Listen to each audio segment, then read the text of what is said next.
Tēnā koutou katoa, good evening. Mudslides through homes and state highways torn apart. A state of emergency remains in place for Gisborne, Te Tai Rāwhiti, as rain continues to batter the region with more forecast overnight. It's a worrying prospect for local residents, many of whom are now suffering from rain anxiety. Perry Wilton is in Gisborne and sent this report. It's a homeowner's worst nightmare. Since Gabrielle, we've slowly been impacted with the land, and in the last week it has just enclosed on our house, and walls are coming in now, and you can see that the walls are just not surviving anymore. Yeah, gosh. The punishing rain has literally moved mountains right into Janine's home. It's just still moving, and we're you're concerned about the people around us and the families that are down in below us. It's just heartbreaking to see and to know that there's no coming back to this property. The hills are so saturated, they just can't take any more. We're here a couple minutes out of Gisborne CBD, where the whole hillside has collapsed into a number of properties. It's fallen about 6 feet. It's above my headline. And with kids' toys just lying around, you can tell it's families being affected. Homes that survived 2 cyclones already this year, now being red-stickered. We were reliving Gabrielle. As roads around Gisborne crumble and with river levels rising again, artist Matahi Brightwell is among thousands feeling the weather anxiety settling in, ready to get out at a moment's notice. So I haven't slept since yesterday. We hear one little downpour and we wake up. I check the property. We've only been home 4 days after the disaster, and our house is nearly completed. So we couldn't relive another disaster. We can't.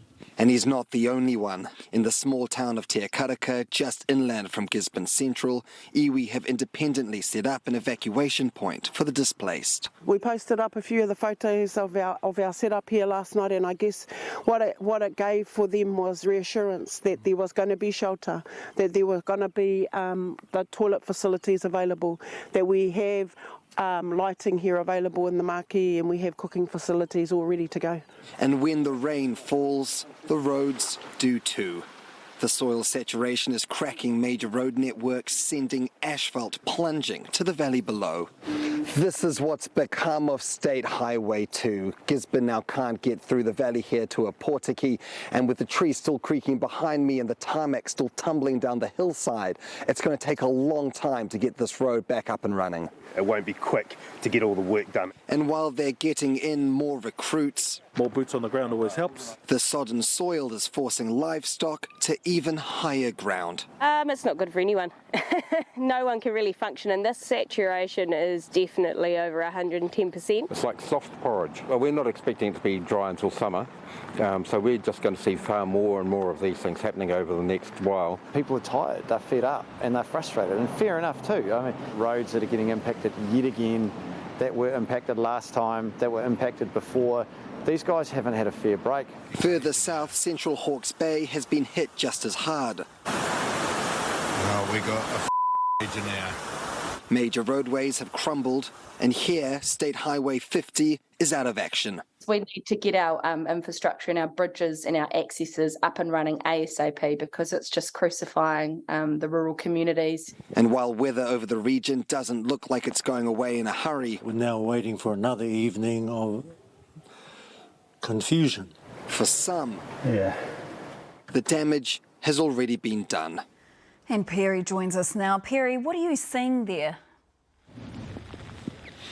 Yeah, good evening, Oreni. We're here on Waimata Valley Road. It's not so far away from where Rhythm and Vines is held, and as you can see behind me, it's closed. It's one of at least 40 roads to have been closed just this week due to slips and surface flooding. The latest civil defence announcement suggested that at least 300 homes are without power in the region. 63 of those are just north of here in Tauwharepare, and further south in Bushy Knoll.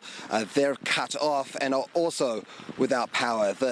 There's also a suggestion that there were some boiling notice periods put in place in a number of areas across the Hawke's Bay today. And as you can see, the rain is still falling here at a time where even just one drop could cause more slips.